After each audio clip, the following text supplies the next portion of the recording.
الذين ينفقون أموالهم بالليل والنهار سرا وعلانية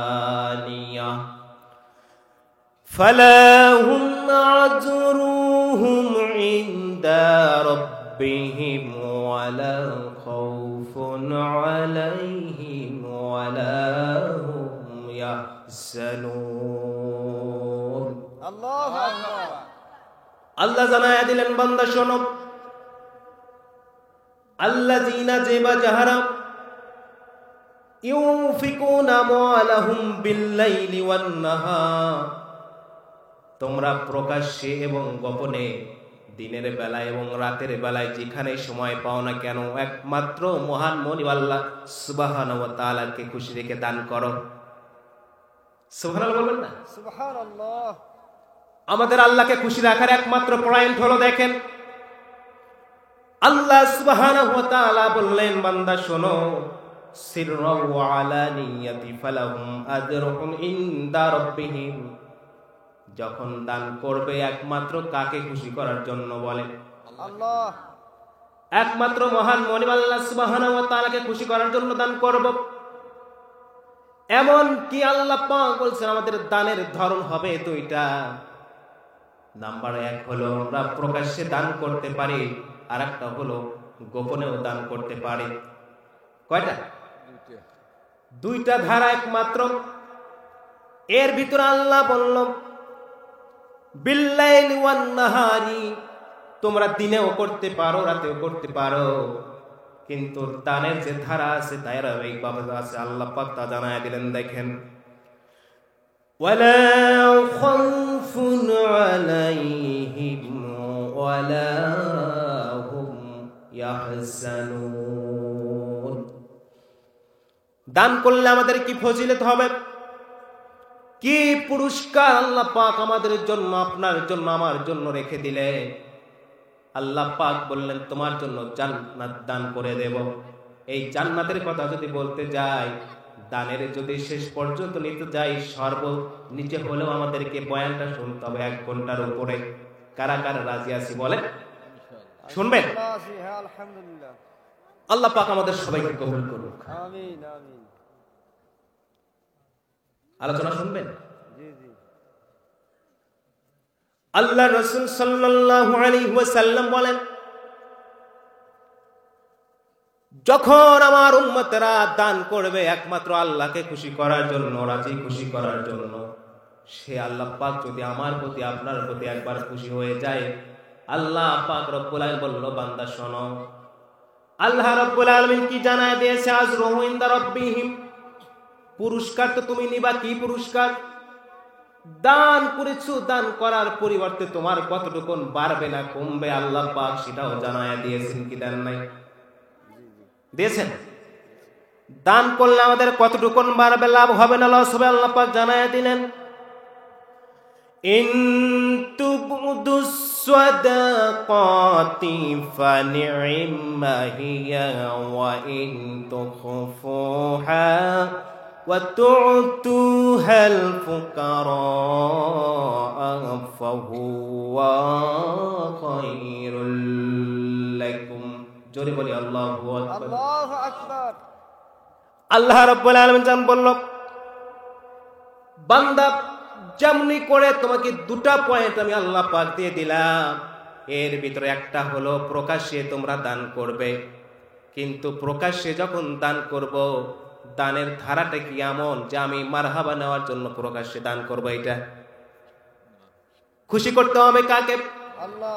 আল্লাহ পাক এই জন্য বললেন, ওয়া ইন তুবদুস সাদাকাতি ফানি'মা হিয়া, বান্দারে যখন তুমি প্রকাশ্যে দান করে দেবে, এটাও তোমাদের জন্য উৎকৃষ্ট হয়ে যাবে, কিন্তু তোমার মনের ভিতরে থাকতে হবে যে একমাত্র আমি দান করতেছি, আমার দান দেখে আমি দিচ্ছি 1000 টাকা কি 5000 টাকা, আমার দানের ধারাবাহিক দেখে অন্য একটা মানুষ দেবে 10,000 টাকা, এইরকম মনোমানসা থাকতে হবে। নাকি থাকতে হবে যে আমি মারহাবা নেওয়ার জন্য দিচ্ছি এই জন্য? প্রকাশ্যে দানের ধরন হলো এটা। এরপর আল্লাহ পাক জানায় দিলেন ওয়াইন তুখফুহা ওয়া তুতুহাল ফুকারা ফাহুয়া খায়রুল লাকুম। গোপনে আমরা দান করব, গোপনীয় দান। আল্লাহ সুবহানাহু ওয়া তাআলা বলছে বান্দা শোনো, গোপন দান সবচাইতে আল্লাহর কাছে বেশি প্রিয়, উত্তম। সুবহানাল্লাহ, আস্তে বলি সুবহানাল্লাহ। সুবহানাল্লাহ।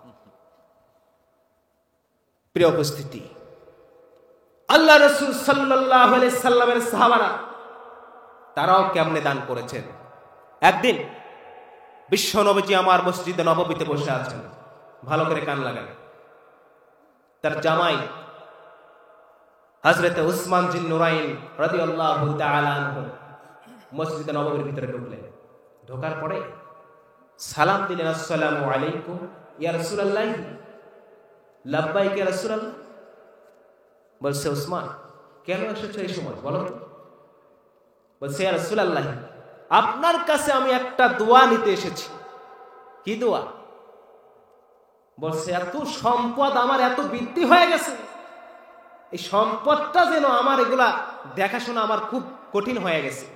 আপনি একটু আল্লাহর কাছে দোয়া করে দেন, আপনার দোয়া তো আল্লাহ কবুল করে, আমার সম্পদটা যেন একটু আল্লাহ পাক কমায়া দেয়।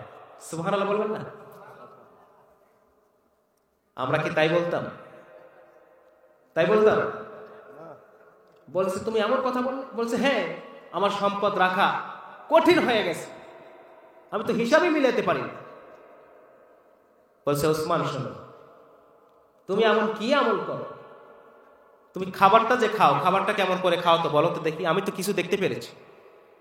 বলছি ইয়া রাসূলুল্লাহ, আমি খাবার খাই, কিছু কিছু সময় দেখা যায় 30 দিনের মধ্যে আমার 15 দিনের উপরে হয়ে যায়। আমার যে উট আছে, বাহন আছে, উটের পিঠের উপরে চড়ে আমি খাবার খাই, কিন্তু সেখান থেকে খাবার খেতে গিয়ে যদি কোনো একটা দানা ছিটকে যদি মাটিতে পড়ে যায়, চট করে আমি আবার মাটিতে নেমে পড়ি। নামার পরে কি কর? সেখানে নামার পরে ওই দানাটা আগে আমি হাত দিয়ে উঠাই, উঠানোর পরে পানি দিয়ে ধুয়ে আবার আমি ওই খাবারটা খাওয়ার পরে আবার নতুন কোনো খাবার খাই। সুবহানাল্লাহ, সুবহানাল্লাহ। উসমান এত বড় একটা আমল করো, আল্লাহর কসম করে বলে তোমার সম্পদ বেড়ে যাবে আর কমবে না। এর মধ্যে বিশ্ব নবীজির একজন সাহাবী যখন নবীজির সামনে যখন উপস্থিত হয়ে গেল, উসমান বিদায় নিয়ে চলে গেল। যাওয়ার পরে ওই সাহাবী আসলেন। সাহাবী বলছে ইয়া রাসূলুল্লাহ, আপনার কাছে আমি একটা বড় বিপদে মুসিবতে পড়ে এসেছি। বলছে কেন তুমি আমার কাছে এমন কি বিপদে পড়ে এসেছো দেখি, বলো তো দেখি। ইয়া রাসূলুল্লাহ, আমার সংসারে, আমার পরিবারে এতই ঝামেলা বেড়ে গেছে যে আমার তো কোনো সম্পদ নাই, টাকা পয়সা নাই, আমার সংসার চালানো বড় কঠিন হয়ে গেছে। আপনি কি আমাকে একটু কিছু করতে পারবেন, আমার জন্য কিছু করতে পারবেন কিনা? বিশ্ব নবীজি বলল, ও সাহাবী, তুমি এমন একটা সময় এসেছো, ভালো করেছো, যাও চলে যাও আমার জামাই উসমানের বাড়িতে চলে যাও। জোরে বলেন সুবহানাল্লাহ। উসমানের বাড়িতে গেলে দেখতে পেলেন উসমান তার রাজপ্রাসাদের ভিতরে বসে আছেন। সালাম দিলেন, সালাম দেওয়ার পরে অনুমতি নিলেন, কিন্তু ইতিমধ্যে তিনি দেখতে পেলেন সালামের জবাব কেন কানে পৌঁছালো না। তিনি দেখতে পারলেন তার ডান হাত দ্বারা পাশেই বসে আছেন। এমন সময় ছোট্ট ছোট্ট পিঁপড়া, আমাদের চোখে খুব নগণ্য পড়ে, তাই না? এই পিঁপড়ার মুখে কিছু খাবার নিয়ে নিয়ে চলে যাচ্ছে। সেই পিঁপড়ার মুখ থেকে খাবারগুলো টেনে টেনে আবার রেখে দিচ্ছে। এইটা আর তার পছন্দ হলো না, চলে গেলেন নবীজির দরবারে। ইয়া রাসূলুল্লাহ, আপনি কার কাছে পাঠিয়েছেন? সে নাকি আমাকে দান করবে, আর আমি নিজ চোখে দেখে আসলাম পিঁপড়ার মুখ থেকে খাবারগুলো রেখে রেখে বাটির ভিতরে রেখে দেয়। বলছে তুমি বুঝতে পারো নাই, আবার যাও। ওসমানের দরবারে যাওয়া হলো। ওসমানকে গিয়ে যখন আমার পরের দিন যখন সালাম দেওয়া হলো, সালাম দিয়ে যখন রুমের ভিতরে প্রবেশ করলো, বলছে, ভাই ওসমান, তুমি অনেকজন আল্লাহর নবীর সাহাবী, আমি একজন আল্লাহর নবীর সাহাবী, কিন্তু তোমার সম্পত্তি হয়তো অনেক আছে, কিন্তু আমার তা নাই, আমি গরিব মানুষ। কেন, কি হয়েছে বলো? নবীজি তোমার দরবারে আমাকে পাঠিয়ে দিয়েছেন, আমি বড় মুসিবতে আছি, আমি অনেক মুসিবতের মধ্যে আছি, তোমাকে নবীজি পাঠিয়ে দিয়েছেন। বলছে, হ্যাঁ, আমাকে নবীজি পাঠিয়ে দিয়েছেন। বলছে, তোমার ব্যাপারটা আমি বুঝতে পেরেছি, একটু দাঁড়াও, ওই সিরিয়া থেকে আমার একজন বাণিজ্য মেলা কাফেলা নিয়ে চলে আসবে, শতাধিক উট, উটের উপরে কিছু বাহন আসবে, এমন কিছু নিয়ে আসা হবে, সেগুলো যখন নিয়ে আসবে এরপর থেকে তোমাকে ওই একটা উট সহ কিছু বাহন, একটা উটের উপরে যা কিছু থাকবে মাল সামানা সবকিছু তোমাকে দিয়ে দেওয়া হবে। সঙ্গে সঙ্গে বলছে, ওই রুমে চলে যাও, আমার যিনি প্রতিনিধিত্ব দেয়, যে ম্যানেজার হিসেবে নিযুক্ত আছে, তার কাছে তুমি চলে যাও। ওই সাহাবীকে যখন পাঠিয়ে দেওয়া হলো, সাহাবীর কাছে গিয়ে বলছে, ভাই, আমাকে ওসমান পাঠিয়ে দিয়েছে। কেন পাঠিয়ে দিয়েছে বলো? সঙ্গে সঙ্গে বললো, একটা উট সহ, একটা উটের পিঠে যত মাল সামানা যা কিছু আছে আমাকে দিয়ে দিতে। সঙ্গে সঙ্গে বলছে, যাও, চলে যাও, তুমি পরে আসবে, শতাধিক উট আর উটের মাল সামানাগুলো হিসাব মিলানোর পরে তারপরে তোমার ব্যবস্থা করা দেখা যেতে পারে। বাড়িতে না যে সঙ্গে সঙ্গে যখন সাহাবী আবার ঘুরে যখন ওসমানের দরবারে চলে গেল, ওসমান বলছে, কেন সাহাবী ভাই আমার কাছে আবার আসলে? বলছে, এই ঘটনা। বলছে, শোনো, আমার ম্যানেজারকে গিয়ে এখনই বলে দাও, শুধু একটা উট আর উটের উপরে যে বাহনগুলো থাকবে, শুধু এইগুলা না, এখন শতাধিক উট, যতগুলা উট যখন মাল সামান নিয়ে আসবে, ওই উট আর মাল সামান একমাত্র তোমার জন্য আমি ওসমান দান করে দিলাম। তাদের দাম। আর আজকেও আমরা মানুষ। সম্মানিত প্রিয় উপস্থিতি, তিনি ভাই এবং বাজারে, আল্লাহ সুবহানাহু ওয়া তাআলা এমন শিক্ষা আমাদেরকে কেন দিয়ে দিলে? বলেছে, তোমরা একমাত্র আল্লাহকে খুশি করার জন্য দান করবে। কাকে? আল্লাহকে খুশি করার জন্য দান করবে। আমি যে কথা বলতেছিলাম, আল্লাহ রাব্বুল আলামিনের উপরে জানায় দিলেন, ইয়ামহাকুল্লাহুর রিবা ওয়া ইউরবিস সাদাকাত। বান্দারে শোনো, তোমরা একমাত্র আল্লাহর পথে তোমরা দান করবে, আল্লাহকে খুশি রেখে দান করবে, তোমরা কখনো সুদের সাথে জড়িত হবে না। হয়তোবা তোমরা মনে করো, আমি আজকে হাজার হাজার টাকা লাগিয়ে সেখান থেকে লক্ষ লক্ষ টাকা উপার্জন করতেছি, সুদ থেকে যখন চলে আসতেছে মাসুলগুলো পেয়ে যাচ্ছে মাসের পর মাস, সপ্তাহের পর সপ্তাহ, কিন্তু না, আপনি একদিন ধ্বংস হয়ে যাবেন, কিছুই থাকবে না। আল্লাহ পাক এই জন্য বললেন, আর-রিবা ওয়া ইয়ারবিস সাদাকাত, তোমরা সুদের টাকা না লাগে একমাত্র সদকা দাও, আল্লাহর পথে তোমরা ব্যয় করো, আল্লাহ পাক তোমার সম্পদকে দ্বিগুণ ভাবে বাড়ায়া দেবে। সুবহানাল্লাহ। আল্লাহু লা ইউহিব্বু কুল্লা কাফফারিন আসিম। যখন আল্লাহকে খুশি রেখে তার পথে যখন আমাদের সম্পদ থেকে, আমাদের পরিবার থেকে হাজার হাজার টাকা আল্লাহর রাস্তায় দিয়ে দেব, আল্লাহ পাক ওইটার ভিতরে বরকত দিয়ে দেবেন। কিন্তু আমার ভাইরা, আল্লাহ পাক বলছে, তোমরা সুদের সাথে যেও না, ওই পাপাচারীদের সাথে লিপ্ত হয় না, গুনাহগারদের সাথে তোমরা লিপ্ত হয় না। আল্লাহ পাক যখন কাল কঠিন মুসিবতের দিনে যখন মাহশার হাসর ময়দানে কিয়ামত অনুষ্ঠিত করবেন, এমন সময় যখন কিয়ামতের দিন আরশে আজিমের নিচে 7 শ্রেণীর মানুষকে যখন ছায়া দিয়ে দেবে, তারা কারা আমাদের শোনা দরকার আছে না নাই? জি আছে। আছে। আছে অবশ্যই। আল্লাহ রাব্বুল আলামিনের রাসূল সাল্লাল্লাহু আলাইহি সাল্লাম জানায়া দিয়েছেন, সর্বপ্রথমে যখন কিয়ামত অনুষ্ঠিত হয়ে যাবে, আরশে আজিমের নিচে যখন ছায়া দেওয়া হবে, স্থান দিয়ে দেওয়া হবে, ওর চাইতে সুখ আর শান্তি কোন কারণ থাকবে? থাকবে? থাকবে না। আল্লাহ রাসূল বললেন নাম্বার 1 হলো শোনো, ইমামুল আদিল। ইমামুল আদিল, যারা আমাদের সমাজ থেকে শুরু করে নিয়ে, রাষ্ট্র থেকে শুরু করে নিয়ে উচ্চ পর্যায়ের যারা প্রধান উপদেষ্টা পর্যন্ত যারা থাকেন, যারা পরিচালক হন, ইমামুল আদিল বলা হয় ওই সমস্ত ন্যায় পরায়ণ বাদশাদেরকে, ন্যায় পরায়ণ শাসকদেরকে যারা একমাত্র আল্লাহ পাকের ভয়ে মহাব্বতে ইতিম মিসকিনকে পর্যন্ত ধাক্কা দেয় নাই, একদম সরাসরি ভাবে কারুর দিকে ইন্ডিকেট না করে, একমাত্র কঠিন বিচার কার্য অনুষ্ঠিত না করে, যেটা সঠিক বিচার করা যায় সেই বিচারপতি হিসেবে যাই নিযুক্ত হয়েছিল তাকে বলা ইমামুল আদিল।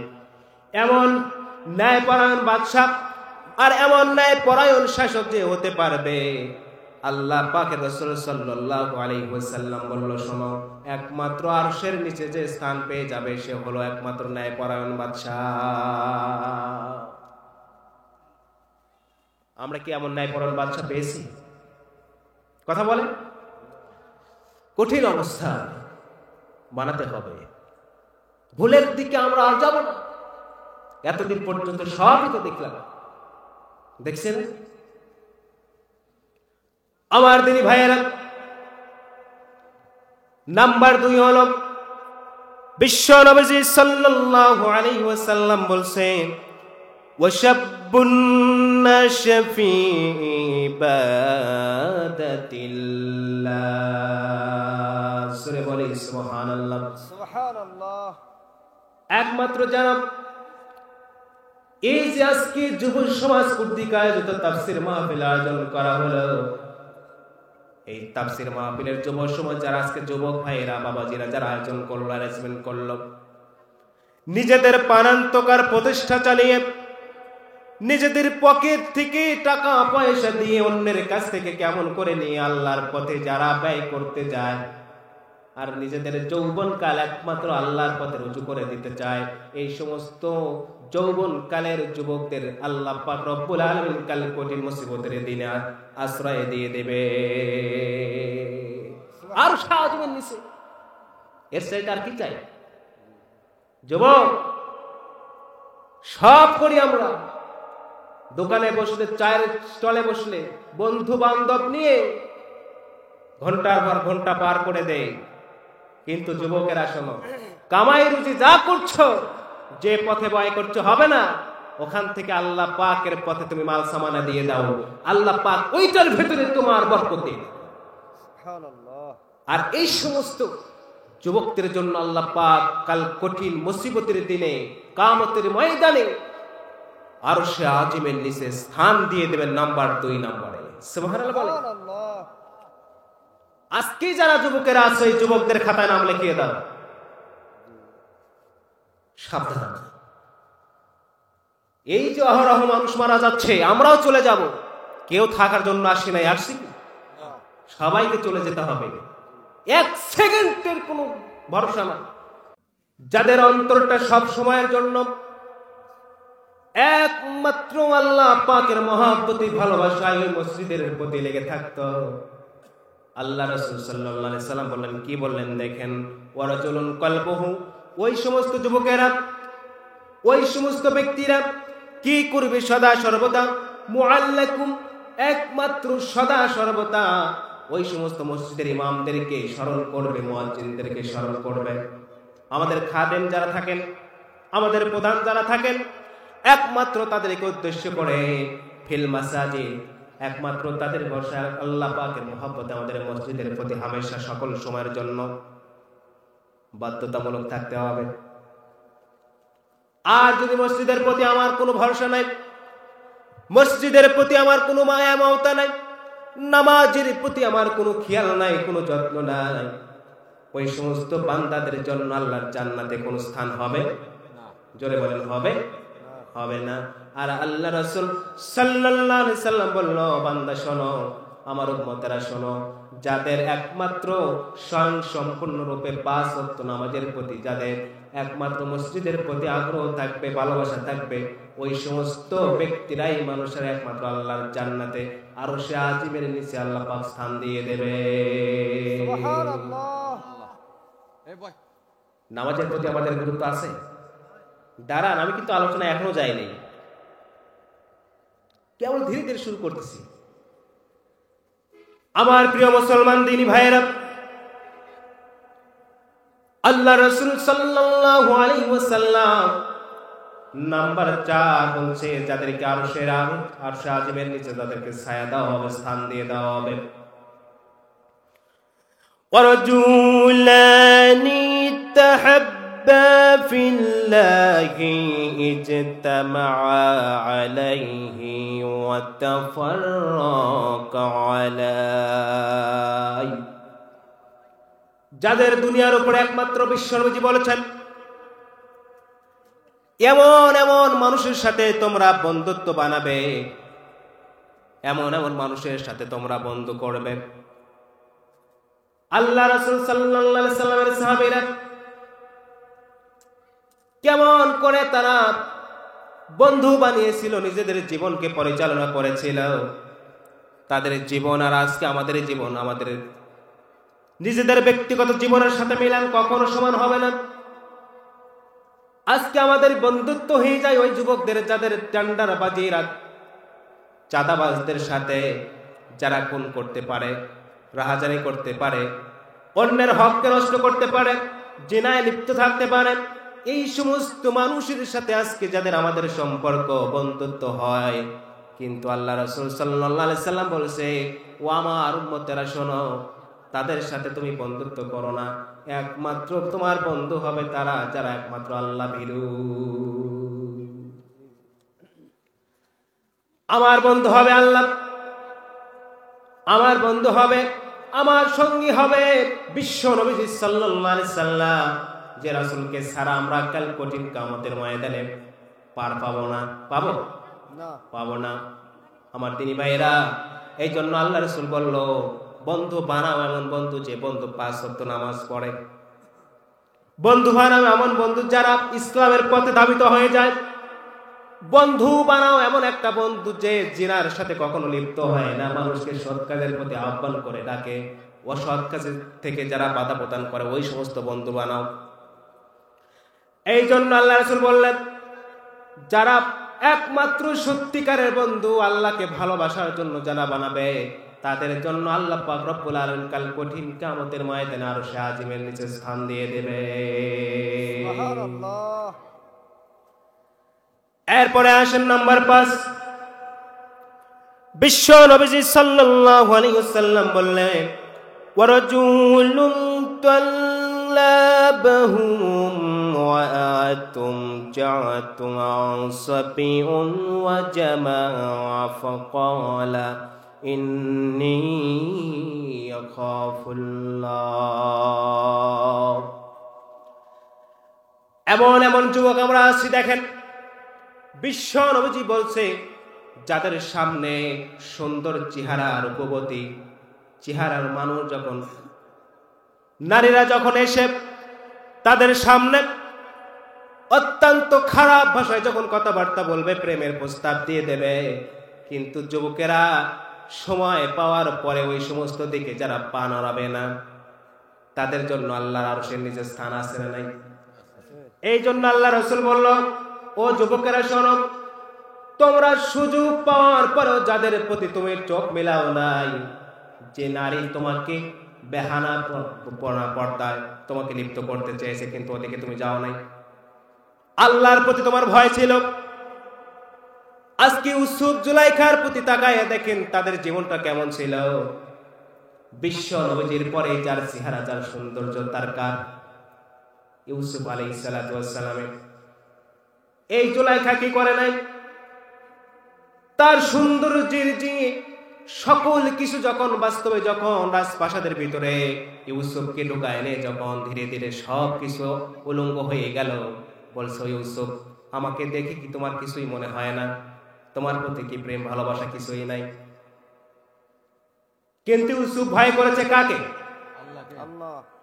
ইউসুফ ভয় করেছে একমাত্র আল্লাহকে। ওদিকে যাব না, অনেক সময় লেগে যাবে।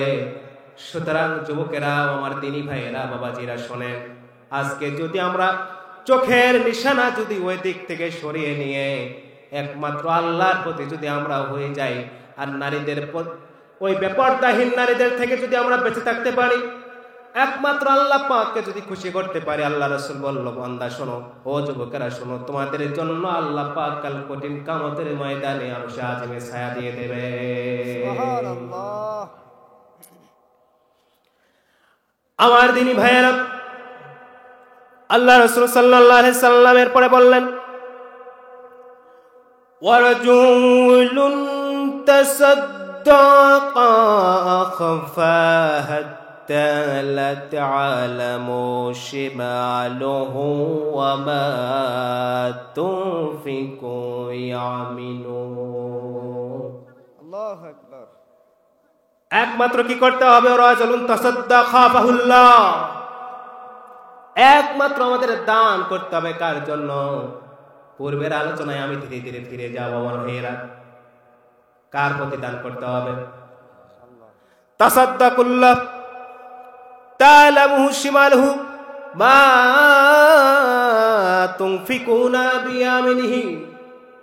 একমাত্র যেমন করে দান করলে আল্লাহ পাকের রাসূল এবং আল্লাহ পাক নিজে খুশি হয়ে যায়, সেই দিকে আমাদের দান করতে হবে। দান করার দরকার আমাদের আছে না নাই? আছে। ওই দিকে দান করতে হবে।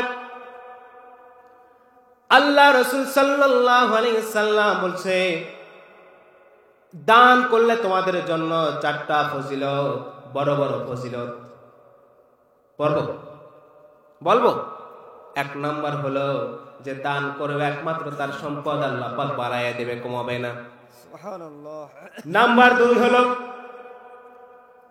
যারা একমাত্র গোপনে এবং প্রকাশ্যে দান করবে একমাত্র আল্লাহ পাককে খুশি করার জন্য, তাদের জন্য আল্লাহ পাক আমার জন্য আপনার জন্য জান্নাত বাজেট করবেন।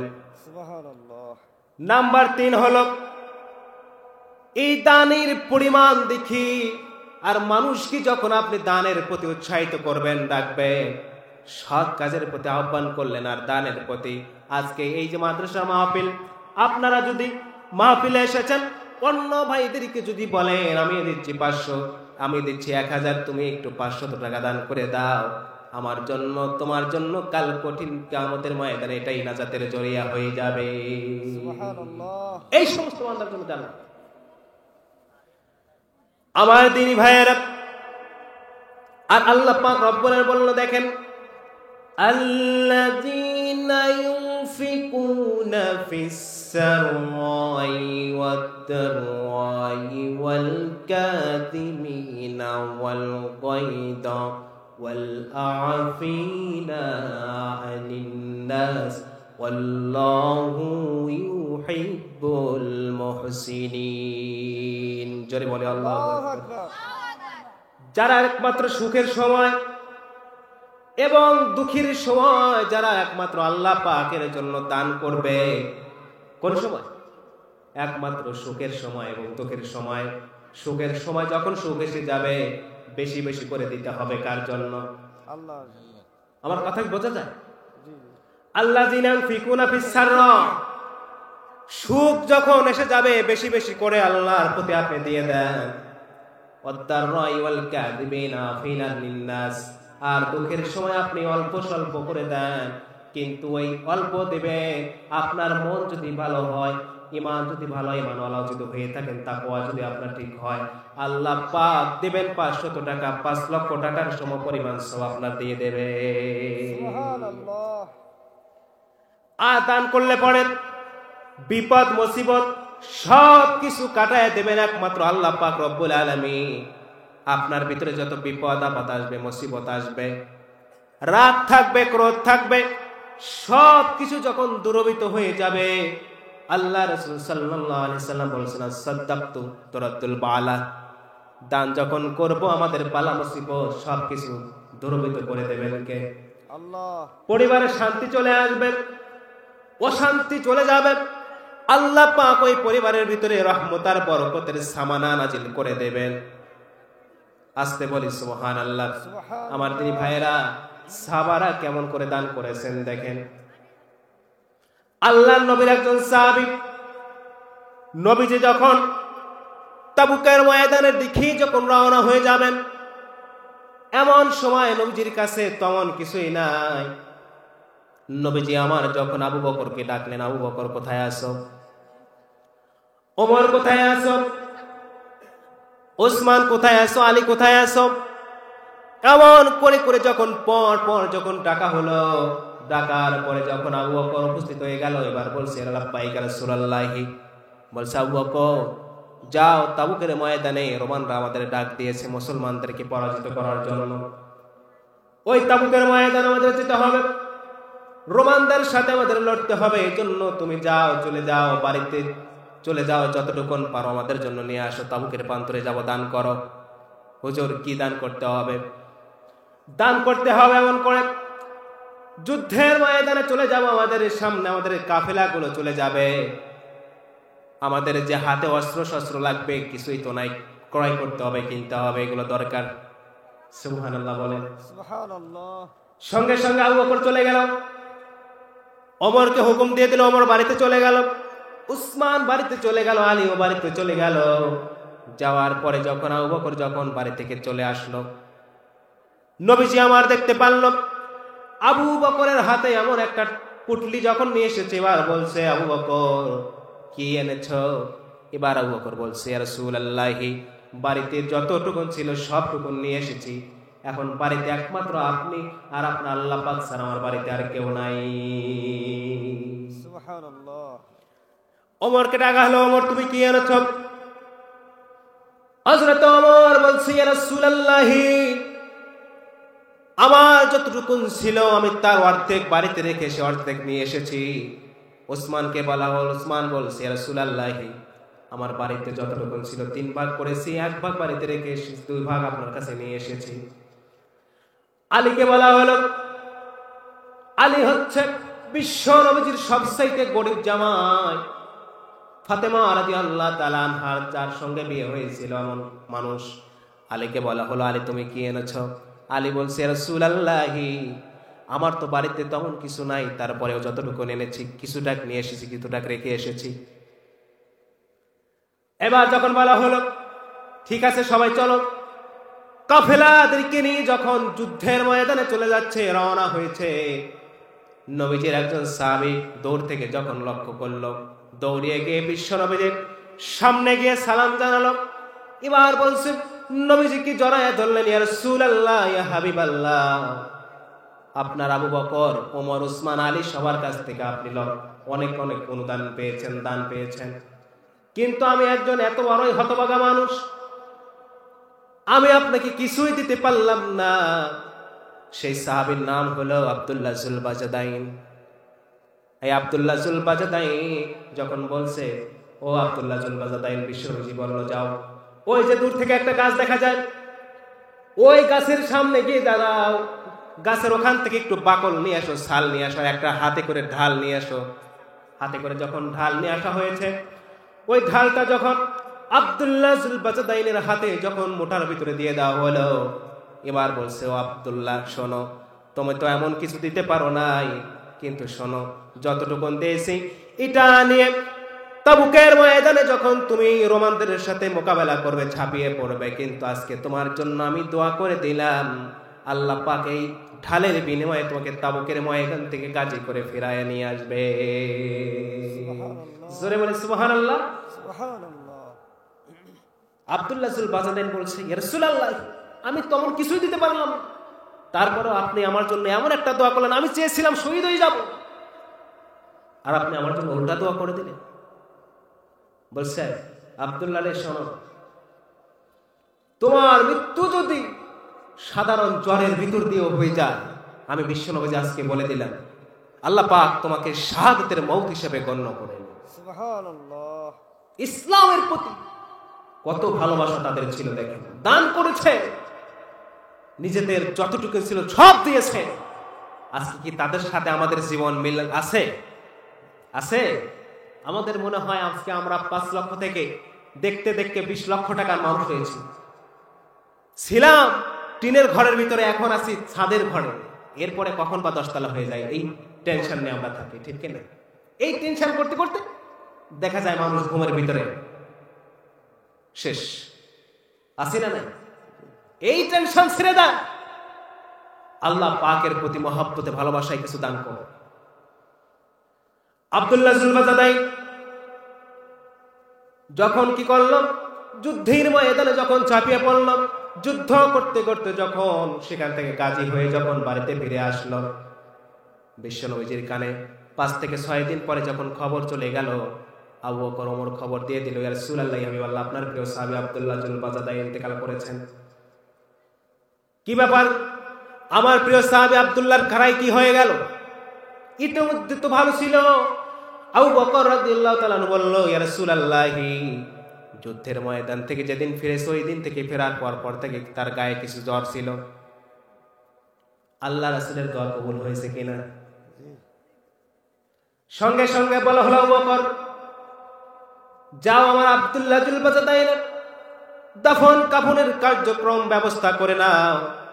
সঙ্গে সঙ্গে আবু বকর ওমর যখন চলে গেল, যাওয়ার পরে যখন সব কিছু হয়ে গেল, কাফন পরায় নিয়ে যখন আবু বকর এবং ওমর দুজনের মাথায় করে যখন নিয়ে চলে যাচ্ছে কবর দেওয়ার জন্য, আর হাতের ভিতরে একটা সিরাত নিয়ে আসে, বাতি নিয়ে আসে, তার নাম হলো হযরত বিলাল হাবশী রাদিয়াল্লাহু তাআলা আনহু। পাশ দিয়ে যখন হেঁটে হেঁটে চলে যাচ্ছে, আর পাশ থেকে একজন সাহাবী আব্দুল্লাহ ইবনে মাসউদ রাদিয়াল্লাহু তাআলা আনহু লক্ষ্য করল। যাওয়ার পরে যখন বিশ্ব নবীজি কবরের ভিতরে নেমেছেন, কবরের ভিতরে নামার পরে যখন আবু বকর ওমরকে বলা হলো, ও আবু বকর ওমর, তোমরা একটু কবরের ভিতরে একজন নামো। নামার পরে 3 জন মিলে যখন কবরের ভিতরে শুয়ে দিচ্ছে, শুয়ে দেওয়ার পরে যখন মাটিটা চাপায় দেওয়া হলো, এরপরে বিশ্ব নবীজি যখন উপরে উঠলে, উঠার পরে বলছে, আল্লাহ, আজকে সকাল থেকে সন্ধ্যা পর্যন্ত আমি আমার প্রিয় সাহাবী আব্দুল্লাহর প্রতি রাজি আর খুশি ছিলাম। আল্লাহ, তোমার কাছে আমি দরখাস্ত দিয়ে দিলাম, তুমি আমার আব্দুল্লাহর প্রতি তুমি রাজি খুশি হয়ে যাও। লিল্লাহি তাকবীর, আল্লাহু আকবার। সম্মানিত প্রিয় উপস্থিতি, এই আব্দুল্লাহ জুলবাজাদাই যখন এমন কথা বিশ্বনবীজি বলছে, পাশ থেকে আব্দুল্লাহ ইবনে মাসউদ রাদিয়াল্লাহু তাআলা আনহু অঝর নয়নে কাঁদছেন, কাঁদতে কাঁদতে চোখের পানি ফেলছে, আর বলছে, রাসূলুল্লাহ হাবিবাল্লাহ, আজকে আপনি আব্দুল্লাহ জুলবাজাদাইনের জন্য এমন দোয়া করলেন, আজকে যদি এই কবরে আব্দুল্লাহ জুলবাজাদাইন না হয়ে আমি মাসউদ হতাম, আমার জীবনটা ধন্য হয়ে যেত। সুবহানাল্লাহ বলো। তারা এই মতো দান করেছে, আল্লাহ রাসূলের দোয়া তাদের ভিতরে ছিল। সম্মানিত প্রিয় উপস্থিতি দিনী ভাইরা, এই জন্য আমরা একজনের মহব্বতে দান করব, কার? আল্লাহ পাকের মহব্বত। আল্লাহ রাব্বুল আলামিন জানায়া দিয়েছেন, বান্দা শোনো। কি জানায়া দিলেন? আল্লাহ রাব্বুল আলামিন কোরআনুল কারীমের সূরা বাকারার ভিতরে যখন জানায়া দিলেন, সঙ্গে সঙ্গে আল্লাহ পাক রব্বুল আলামিন নবীকে উদ্দেশ্য করলে বললেন, ও নবী আমার শোনো, আমার तमाम পৃথিবীতে যত বান্দা বান্দিরা আছে তাদেরকে তুমি একটু বলে দাও, ওই শিক্ষা তাদেরকে দিয়ে দাও যে শিক্ষা দিলে তারা জীবনের গুনাহগুলো মাফ পেয়ে যাবে। ওয়াত্তাকু ইয়াওমান তুরজাউনা ফি ইলাল্লাহি সুম্মা তুওয়াফা কুল্লু নাফসিম মা কাসাবাত ওয়া হুম লা ইউসলামুন। আল্লাহু আকবার। এতদিন পর্যন্ত যারা গুছিয়ে নিয়েছ, সব কিছু করেছ, পরিবার তুমি সুসজ্জিত করেছ, এখান থেকে যখন দিয়ে দেবে একমাত্র আল্লাহর ভয়ে, আল্লাহ খুশি করার জন্য, তখন আল্লাহ পাক কি বলবেন দেখেন, সুম্মা অতঃপর তুওয়াফা কুল্লু নাফসিন, যখন মৃত্যু এসে যাবে, মৃত্যু আসার পূর্ব মুহূর্তে তুমি কি করো, মা কাসাবতুম ওয়া হুম লা ইউসলামুন, একমাত্র আল্লাহ পাকের ভালোবাসায় নিয়ে চলে তুমি আল্লাহর পথে তুমি রুজু হয়ে যাও। সুবহানাল্লাহ। এমন দান আমাদের করতে হবে। আল্লাহ পাক রব্বুল আলামিন দুনিয়ার উপর থেকে পৃথিবীর উপরে যাদেরকে 10 জন মানুষকে জান্নাতের সার্টিফিকেট দিয়েছিলেন, কয়জন? 10 জন মানুষকে আল্লাহ পাক দুনিয়ার উপরে সার্টিফিকেট দিয়েছিলেন জান্নাতের। তাদের ভাগ্য ভালো না খারাপ? ভালো। ভালো। জি। ভাগ্য ভালো ছিল দেখেন, নাম্বার 1 ছিল আবু বকর সিদ্দিক রাদিয়াল্লাহু তাআলা আনহু। তিনি দিনের জন্য কি করেন নাই, সব কিছু দিয়ে দিয়েছে, একমাত্র কার মহব্বতে? আল্লাহ। সে আবু বকর যদি দিতে পারে আজকে আমরা মুসলমান, সে আবু বকরের উত্তরসূরি কি আমরা হতে চাই? চাই। চাই। আজকে এমন এমন মানুষ আমরা আছি, এই মাদ্রাসায় এই ময়দানে এসে আমরা 10,000 টাকা 20,000 টাকা পর্যন্ত আমরা দিতে পারবো, এমন মানুষ আছি না নাই? আছে। আছে। ভয় পাচ্ছেন? একটু পরে আসতেও হবে, ভয় পেয়ে লাভ নেই। দিতে হবে আল্লাহ পাকের ভালোবাসার জন্য। আল্লাহ পাক রব্বুল আলামিন যতটুকু আমাদের দিয়েছেন ততটুকু থেকে আমাদের দিতে হবে, আমাদের দানের হাতকে প্রসারিত করে দিতে হবে। হযরত আনাস রাদিয়াল্লাহু তাআলা আনহু থেকে একটা হাদিস বর্ণিত, বিশ্ব নবী সাল্লাল্লাহু আলাইহি সাল্লাম যখন মসজিদে নববীর ভিতরে আছেন, এর পূর্ব মুহূর্তে কতগুলো ঘটনা ঘটে গেল দেখেন। মদিনার বুকে একজন ছোট্ট বালক, ছোট শিশু, মা হারা বাবা হারা, কেউ নাই, সব কিছু হারিয়ে ফেলেছে। এমন কি করবে, তার পেট তো আছে, পেট চালাইতে হয়, দুনিয়ার উপরে বেঁচে থাকতে অনেক কিছু না কিছু করতে হবে। মনে মনে ভাবলো আমার তো একটা বাবার সম্পত্তি আছে, জমি আছে। ওই ময়দানে গিয়ে যখন একটা খেজুরের বাগান গঠন করে ফেললো, চারদিক দিয়ে যখন আল দিয়েছে, ঘেরাও করেছে, এখন খেজুরের কিছু বীজ যখন রোপণ করে দেবেন, মনে মনে ভাবতেছেন আমার পাশে যিনি খেজুরের বাগান করেছেন নাম হলো চাচা আবুল বাবা। কিছুদিন যাবার পরে যখন দুজনের খেজুরের বীজ যখন বের হয়ে গেল, বের হয়ে যখন গাছে রূপান্তরিত হয়ে গেল, ঢাল নিয়ে গেল, এমন সময় ওই ছোট্ট ছেলে দেখতে পারলো ওই চাচা আবুল বাবার হাত থেকে যখন তার জমির ভিতরে একটা যখন বীজ পড়েছিল, একমাত্র আলের সাথে লাগানো, সঙ্গে সঙ্গে তিনি যদি মনে করতো যে তার গাছটা সে নিয়ে নেবে, তাও নিতে পারতো, কিন্তু তা নেয় নাই। সঙ্গে সঙ্গে চাচা আবুল বাবার কাছে চলে গেল, যাওয়ার পরে বলছে আসসালামু আলাইকুম। চাচা যান শোনেন, কি হয়েছে বলো। সঙ্গে সঙ্গে বলা হলো, ও আবুল বাবা চাচা, আপনিও খেজুরের বাগান করেছেন, আমিও বাগান করেছি। হ্যাঁ, কেন, কি হয়েছে? আপনার হাত থেকে কোনোবার সময় একটা খেজুরের বিচি আমার ক্ষেতের ভিতরে পড়ে গিয়েছিল, জমির ভিতরে, গাছেরও রূপান্তরিত হয়েছে। একমাত্র আমি চিন্তা করলাম আপনারও খেজুরের বাগান, আমারও খেজুরের বাগান। আমি একটু মনে মনে ভাবছিলাম একটু ঘেরাও করে নেব, বেড়া দিয়ে দেব। বেড়া দিতে কি আমার বেড়াটা একটু লেগে যাচ্ছে, বাঁকা হয়ে যাচ্ছে। সুতরাং আপনার কাছে আসতে পেরেছি আমি এই জন্য যে আপনি আমার কাছে হয় খেজুরের গাছটা দান করে দেন, অথবা আমার কাছে আপনি একটু বিক্রি করে দেন। আবুল বাবা বলছে, তুমি কেমন কথা বললে? তোমার জমির উপরে আমার বীজ পড়েছে, গাছে রূপান্তরিত হয়েছে, ওই গাছে কতগুলো খেজুর ধরবে তুমি জানো? বলছে সবই জানি চাচা। তারপর কি দেবেন? বলছে না, দিব না। দেন গা, দিয়ে দেন। বলছে না, দেওয়া যাবে না। আল্লাহর কসম করে বলি তোমাকে আমি গাছ দিতে পারবো না। যখন আল্লাহ পাকের কসম কেটেছেন, সঙ্গে সঙ্গে ছোট্ট বাচ্চা, ছোট্ট শিশু